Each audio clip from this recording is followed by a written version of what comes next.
오늘 제가 이제 설교라고 나왔는데요. 목사님 자꾸 친정 얘기하니까 저는 여자가 아니라 친정의 어떤 개념을 잘 모릅니다. 그러나 오늘 분위기는 좀 느껴질 것 같아요. 이게 친정이구나 하는 느낌이 있는데, 친정에 왔다 생각하고 그냥 사랑하는 친정 식구들한테 하고 싶은 얘기, 그런 거 하는 시간이었으면 좋겠습니다. 물론 하나님의 예배 시간에 말씀이 선포되어지고 또 하나님이 논의되어져야 되는데, 오늘 예배 시간에 하나님이 그런 수다나 친정 식구들한테 터는 하소연을 통해서 하나님이 여러분에게 메시지를 주시지 않을까 이렇게 생각이 됩니다. 그래서 오늘 기왕이 또 우리 명색이 파송 예배인데, 우리 필리핀에 오게 될 우리 9명의 학생들을 위해서 제가 몇 마디 전하고, 그리고 사랑하는 파송교회 성도들에게 몇 마디 부탁하는 식으로 설교를 진행할까 싶습니다. 아까 전사님이 살아서 돌아오시겠다고 얘기를 했는데 안 죽습니다, 여러분. 저는 17년 동안 여기 살았는데 죽음에 대해서 생각해 본 적도 없고 그럴 걱정도 없습니다. 너무 부모님들 걱정하지 마시고, 아까도 제가 사무실에서 이렇게 있는데 아이들 화장실 문제, 샤워 문제, 먹는 거 문제, 걱정들이 많더라고요. 어른들이. 가는 건 아이들인데 걱정은 어른들이 하시더라고요. 그래서 그러지 마시고요. 거기서도 잘 살아요. 거기서도 있는 거 다 있고요. 먹을 거 먹고 쉴 거 씻고 다 그럴 수 있습니다. 걱정하지 마시고 기도해 주시면 될 것 같아요.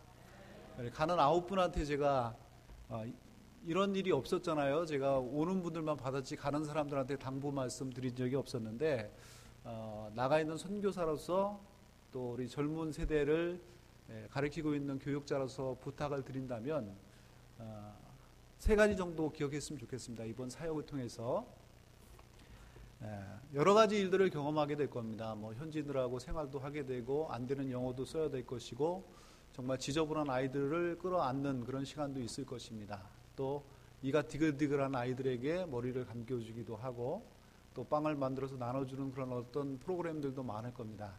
그러나 그런 프로그램들이 여러분에게 중요한 것이 아니라 그 속에서 저는 여러분들의 그 가능성을 좀 발견했으면 좋겠어요. 지난번에도 제가 말씀드렸지만 우리 젊은 세대들을 이제 우리가 기도하고 키워야 됩니다. 어제도 제가 통합식의 선교사님 만났는데, 교회들 성도들의 출석률이 50%, 50세 이상 되는 분들만 교회를 나온대요. 여기도 참 50세 이상 되시는 분들이 거의 많죠? 젊은 세대들이 교회를 안 나온다고 합니다. 얘네들이 교회의 미래예요. 그래서 얘네들이 하나님의 사람들로 꼭 성장을 해야 되는데, 이번 단기 선교를 통해서 내가 가지고 있는 가능성이 뭔지를 좀 발견했으면 좋겠어요. 자기 자신에 대한 믿음이 없고 자신감이 없다 보니까 자꾸 어른들한테 의지하게 되고 기성세대들에게 손을 벌리게 되고, 그러다 보니까 그것이 생활뿐만 아니라 신앙에 있어서도 자립적인 신앙인으로 크질 못하는 것 같습니다.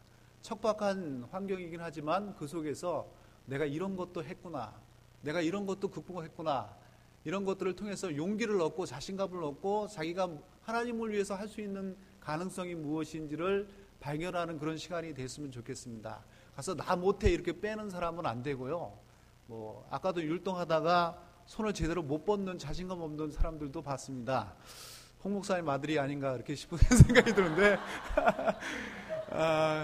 그런 어떤 그 소극적인 자세보다는 나는 할 수 있어, 이 부분은 미안해요, 얼굴 빨개져갖고 자신 있게 나는 할 수 있다는, 여러분은 여러분이 가진 것보다 더 많은 것을 할 수 있는 세대예요. 제가 단기 선교 오고 언어 연수 오시는 학생들한테 꼭 그런 얘기를 하는데, 한국 분들은 자기가 알고 있는 것보다 더 많은 영어 실력을 가지고 있어요. 오히려 필리핀 사람보다 영어 단어, 문법 이런 것들은 다 강하거든요. 근데 자기는 못한다고 생각을 해요. 못한다고 생각하지 마시고 난 뭐든지 할 수 있다. 첫날에 이 학생들이 3명씩 짝을 지어서 마닐라 시내를 자기들끼리 투어를 하게 될 겁니다. 대중교통도 타고, 택시는 안 되고 다른 어떤 대중교통을 통해서 물어보고 찾아가는 그런 어떤 미션 수행 시간이 있는데, 그 시간을 통해서 내가 할 수 있구나 하는 가능성, 내가 하나님을 위해서 할 수 있다 가능성, 이런 거 좀 발견했으면 좋겠어요. 그러면서 제가 두 번째 부탁드리는 것은 하나님을 많이 경험했으면 좋겠어요. 지난번에도 얘기했지만 하나님의 경험이 많은 사람은 정말 위대한 인물들이 돼요. 하나님에 대한 경험이 없는 사람들은 자신감이 없게 되죠. 하나님에 대한 경험이 많으면 많을수록 세상에 더 당당한 사람으로 클 수 있고 하나님의 귀한 일꾼이 될 수 있습니다. 왜냐하면 하나님이 함께 하시기 때문에, 하나님이 나하고 함께 한다는 그 경험만 있으면 어디 가든지 부딪힐 수 있는 거죠. 제가 목사로서도 좀 부끄러운 고백이지만 저도 자신감이 없고 사기가 떨어지고 고민되고 기도하고 막 이럴 때가 있어요. 그때 내가 내 자신을 볼 때 하나님이 예전에 이렇게 해주셨는데 하는 그런 기억을 못하는 것 같아요.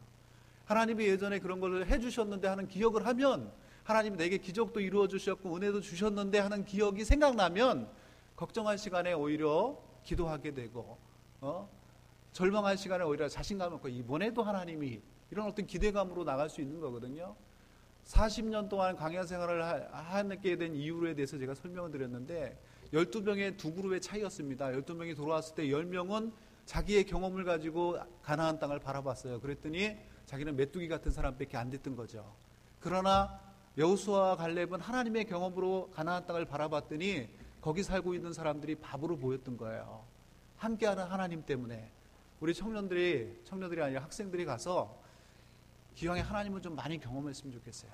연약할 때 하나님 경험하고 부족할 때 하나님 경험해서 나와 하나님이, 이 하나님이 나와 동행하는구나. 그래서 자신감 먹고 들어오는 그런 시간이 됐으면 좋겠고요. 그 세 번째로는 여러분들이 앞으로 선교의 귀한 동역자들이 되어야 된다는 각오를 또 경험을 하고 왔으면 좋겠습니다. 선교자 하지 않으면 안 됩니다.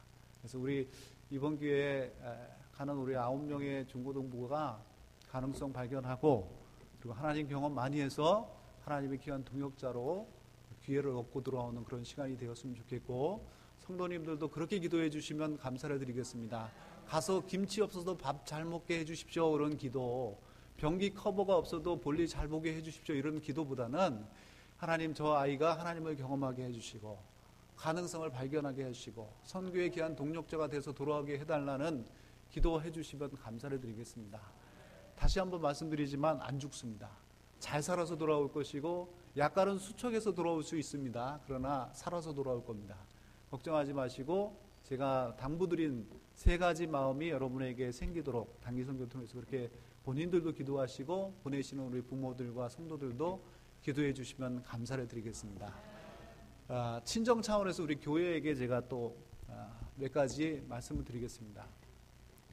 제가 앞에 나와서 파송의 노래를 듣면서 하나 마음에 드는 생각이 하나 있었는데, 이것도 17년 만이다 이런 생각이 들었어요. 제가 신기대 목사와 같이 여러분들에게 파송이 되어서 나갈 때 1998년도 10월에요 2층 예배에서 새벽 예배를 드렸습니다. 공항 가기 전에 새벽에 모여가지고 우리 김 목사님, 돌아가신 김 목사님과 우리 장로님들, 선교국들, 성도들의 파송 예배를 들었습니다. 파송 찬양을 들었어요. 그리고 나서 17년 동안 이 교회에서 파송 노래를 들어보지를 못했던 것 같아요. 너무하지 않습니까?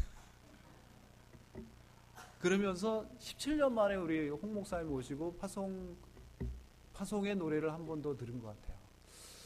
감사해야 될 부분인데 좀 서글프다는 생각이 좀 들고요. 우리 김 목사님 돌아가시고 나서 우리 선교사들끼리 그렇게 이야기했습니다. 근 10년, 15년 동안은 교회가 암흑기였다 이렇게 생각이 됐습니다. 그리고 이번에 다들 같이 나와서 MT도 하고 같이 선교사들끼리 얘기할 시간에 얘기하기를 기쁨의 고백을 서로 하는데 딱 두 가지 이유였습니다. 하나는 교회가 이제 안정이 된 것 같다. 성도님들의 얼굴에서 뭔가 그 열정과 기쁨과 희열 같은 것들이 느껴진다. 제가 잘하고 있는 거죠? 담임 목사님 뒤에 계신데 이런 얘기하는 거. 목사님에 대한 어떤 립 서비스가 아니라 저희들이 민감하게 느끼거든요. 해마다 저희가 와서 느끼는 게 여러분들의 그 표정이나 이런 어떤 그 얼굴 상태가 굉장히 민감해요. 그래서 여러분들이 좀 침체되어 있고 여러분들이 좀 다운되어 있으면 저희도 얘기를 못해요.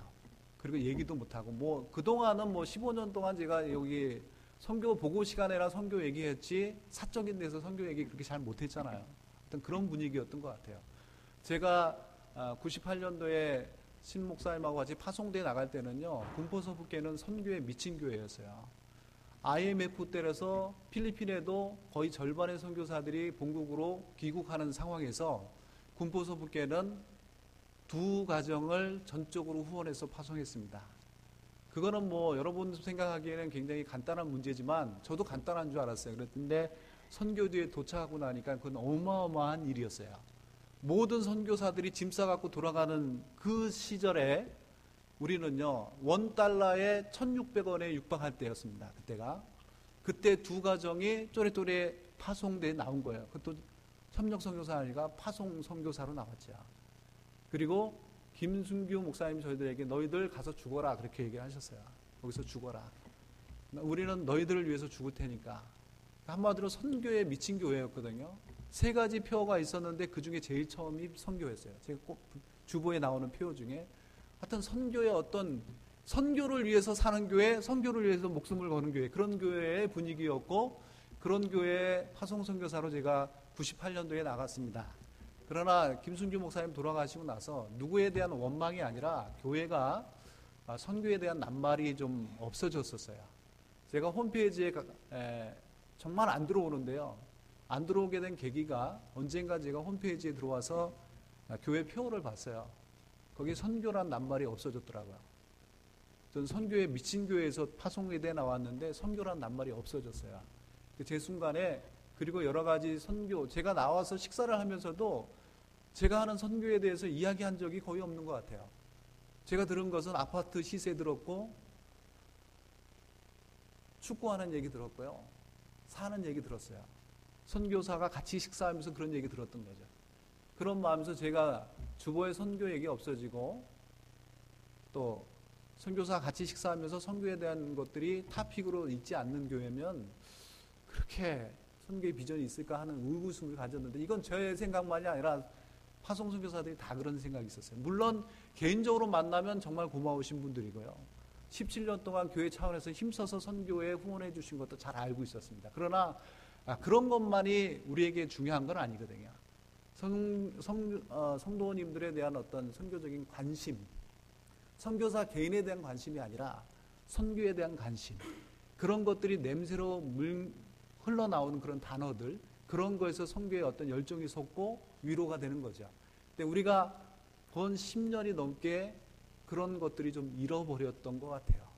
여러분 모르겠습니다. 선교사가 17년 동안 쎄 빠지게 보내봤더니 저런 소리 하네? 이런 생각하실지 모르겠습니다. 그러나 우리에게 중요한 건 선교비가 아니거든요.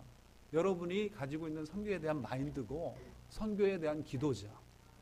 그런 차원에서 제가 드리는 거는 여러분들이 선교에 첫 번째는 우리 여러분들의 얼굴이 환해졌다는 것에 저희가 감동했고 두 번째로는 선교라는 냄새가 이제 다시 나기 시작한다는 데에서 감사를 드렸습니다. 제가 뭐 기양 시작한 김에 우리 홍 목사님한테 립 서비스를 하나 더 해드리면 2개 했습니다. 제가 목사님 제가 오자마자 그 선교국과 또 우리 당회와 선교사들 가정들이 하루 MT를 갔습니다. MT를 가는 날 제가 버스를 타려고 여기 있는데 목사님이 당회실로 저를 부르셨어요. 그리고 하시는 얘기가 제가 좀 순간 긴장했습니다. 왜냐하면 옛날에도 제가 콜링을 받은 적이 좀 있거든요. 무슨 말씀을 하실까 하셨는데 마지막에 목사님이 그런 얘기를 하시더라고요. 이따 밤에 당회와 선교국과 선교사들이 앞으로 우리 교회가 나갈 선교에 대해서 이야기를 할 거다. 준비를 좀 해라. 이런 얘기였어요. 굉장히 제가 긴장을 했습니다. 이게 무슨 좀 그런 기억이 있었거든요. 우리 장로님들 다 아시겠지만 좀 그런 아픈 기억이 제가 있어요. 그래서 순간 긴장을 했는데 마지막에 목사님 하시는 말씀에 제가 환하게 웃었는데 무슨 얘기였냐면 당신이 앞으로 마닐라에서 필리핀에서 할 사역에 대해서 우리에게 이야기를 해라. 그런데 단 조건이 있는데 그 조건이 뭐냐면 교회 형편을 생각하지 말고 얘기해라. 저를 딱 집어서 하는 얘기 같아요. 저는 형편 잘 보거든요. 제 성격이 원래 좀 그래요. 좀 어려울 것 같으면 저는 말 못해요. 근데 목사님 하시는 얘기, 교회 형편 보지 말고 지금의 우리 교회 형편은 많은 것을 못하죠. 솔직히 우리가 알잖아요. 그러나 그 그 형편에 맞는 어떤 사역에 대해서 구상하지 말고 교회 상관과는, 교회 형편과는 상관없는 사역, 당신이 하고 싶은 사역, 하나님이 당신에게 원하는 사역을 보고해 주십시오, 이렇게 얘기를 하더라고요.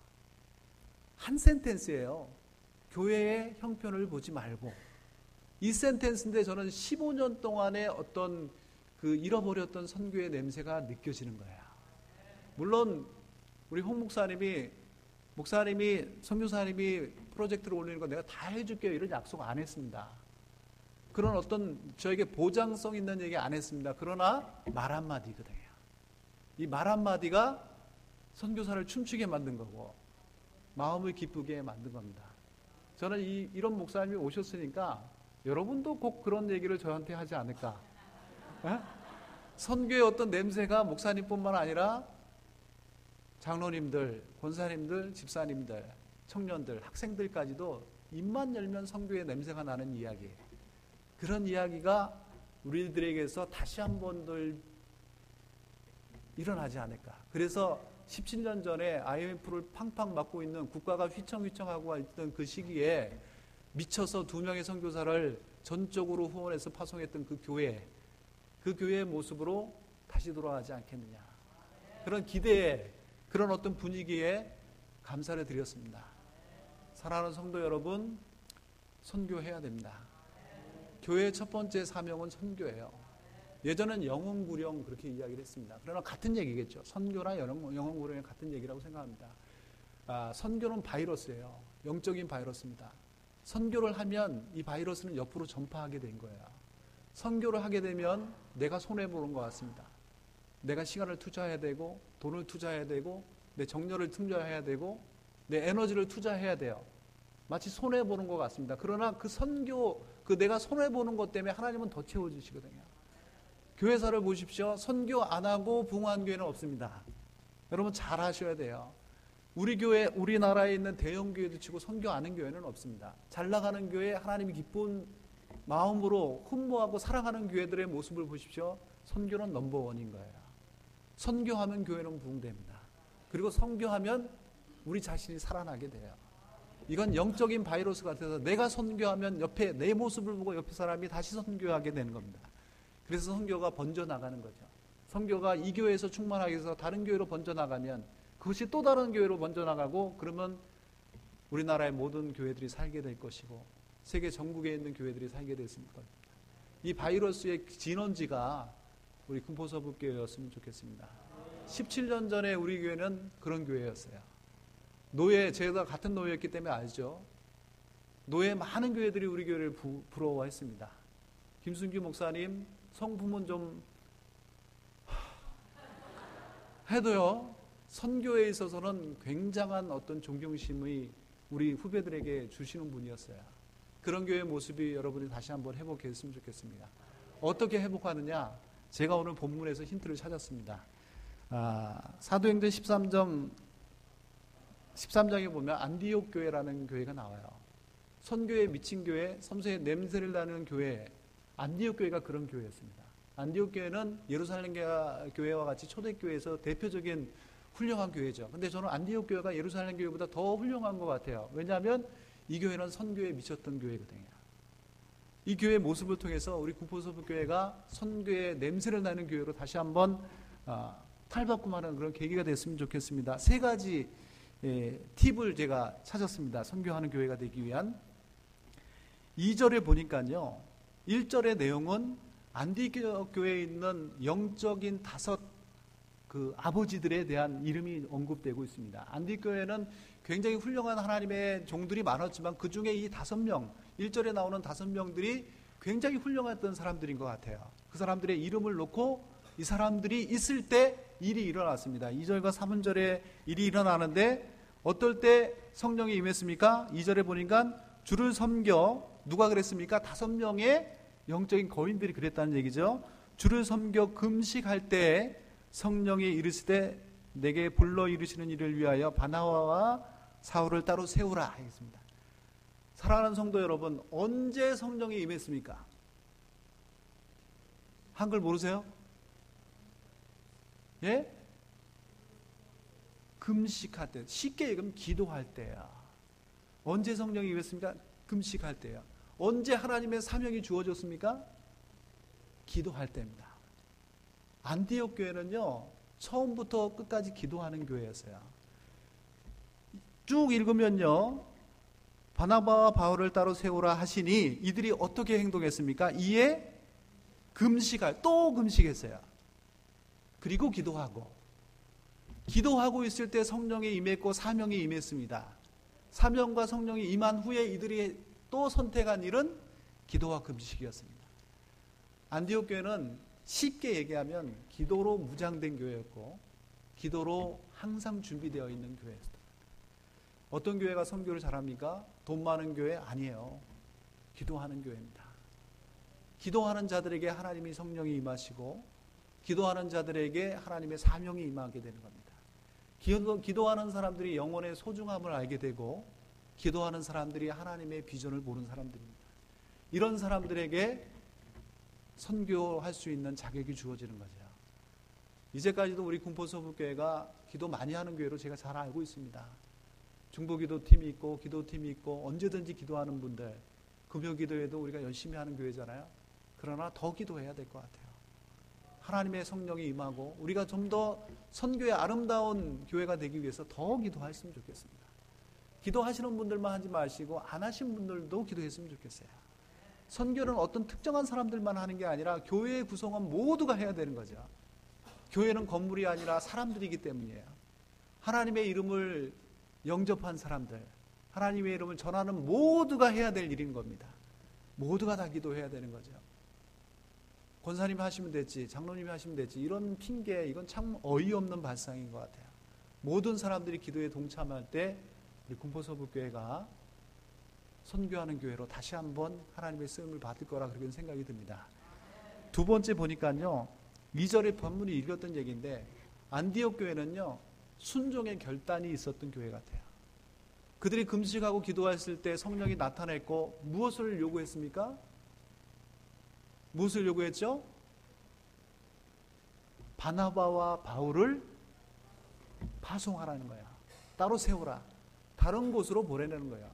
안디옥 교회가 안디옥 교회 될 수 있었던 이유는요, 바나바와 바울 때문이에요. 이 교회가 이렇게 하나님의 아름다운 교회가 될 수 있었던 것은 이 두 신앙의 거장이 있었기 때문에 가능했던 겁니다.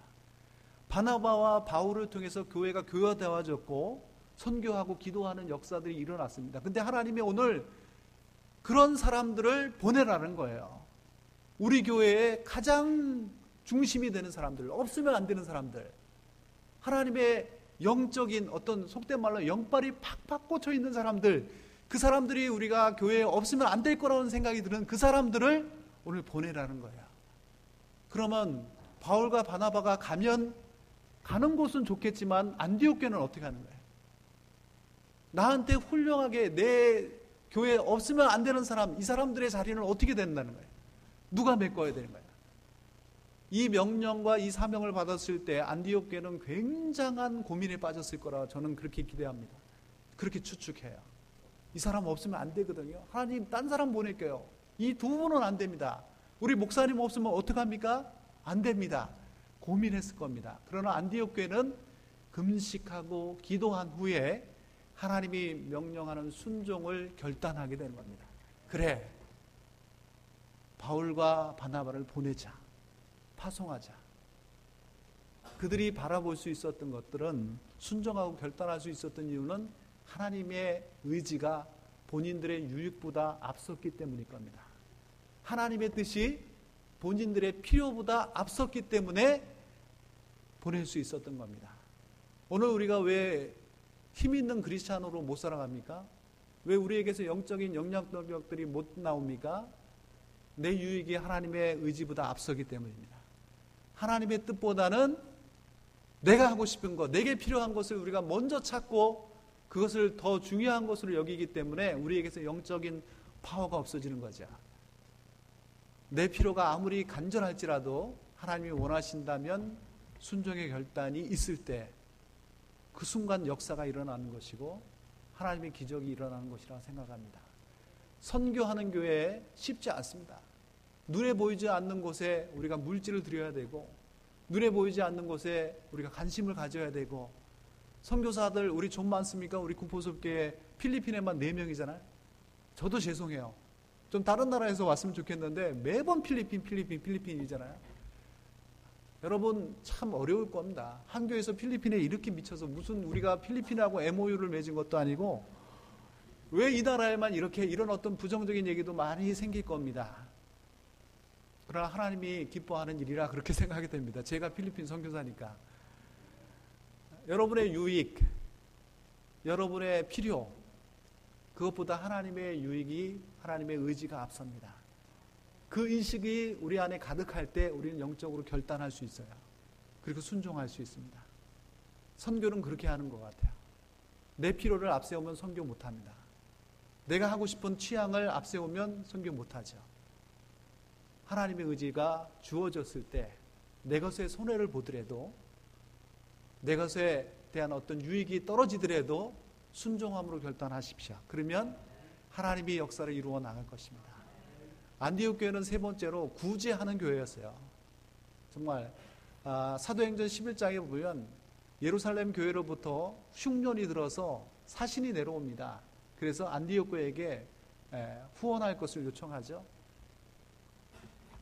흉년이 들었을 때 안디옥 교회가 기도함으로 자기들도 어려운데 헌금을 다른 교회에 보냈어요. 구제하는 일에 앞섰습니다. 안디옥 교회는 그런 교회예요. 그래서 영적으로 성장할 수 있는 거죠. 우리 군포서북교도 제가 구제에 앞장서는 교회로 제가 알고 있습니다. 잘하는 일이에요. 뭐 국수가 중단됐다는 얘기가 편만에 들었는데 안타까운 것 같아요. 사시사철 365일 국수가 다 나왔으면 좋겠어요. 가난한 사람들을 위해서. 구약 성경에는 구제에 대해서 굉장히 강조를 하고 있습니다. 교회가 교회다워지는 일은 안으로 뭉치는 게 아니라 나누어 주는 겁니다. 교회에서부터 흘러나가야 되는 거죠. 그 일에 선교와 구제는 필수적인 겁니다. 선교가 다른 나라의 백성들을 위해서 구제하는 일이라면 이 지역에 있는 지역 사민과 지역에 있는 사람들을 위해서 여러분들이 구제하셔야 됩니다. 안디옥 교회의 영적인 파워가 거기서 나온 거죠. 짧고 굵게 말씀을 전하려고 합니다. 저는 등산을 좀 좋아하는 편인데 17년에 선교지에 간 이후로는 등산을 한 번도 못했습니다. 뭐 등산 사진 가끔 우리 강장모님 등산 사진 올리면 제가 시샘어린 그 눈빛으로 이렇게 쳐다보기도 합니다. 등산 좋아하는 분들은 알겠지만 등산 굉장히 좋습니다. 근데 등산을 하시되 4,000m, 8,000m 넘는 산에 올라가시려면 자기 혼자 안 돼요. 여러분 가끔 에베레스트 등반하는 그런 모습들을 보시면 등반했다고 텔레비에 나오는 사람은 꼭대기에 1명 내지 2명만 나와요. 그렇죠? 근데 그 사람들이 출발할 때 보면 수십 명이에요. 엄청나게 많은 사람들이 1명, 2명이 산꼭대기에 깃발을 꽂는 것을 위해서 함께 갑니다. 그리고 그들이 각 높이마다 설치하는 것이 있는데 그것을 우리는 베이스 캠프라고 얘기를 해요.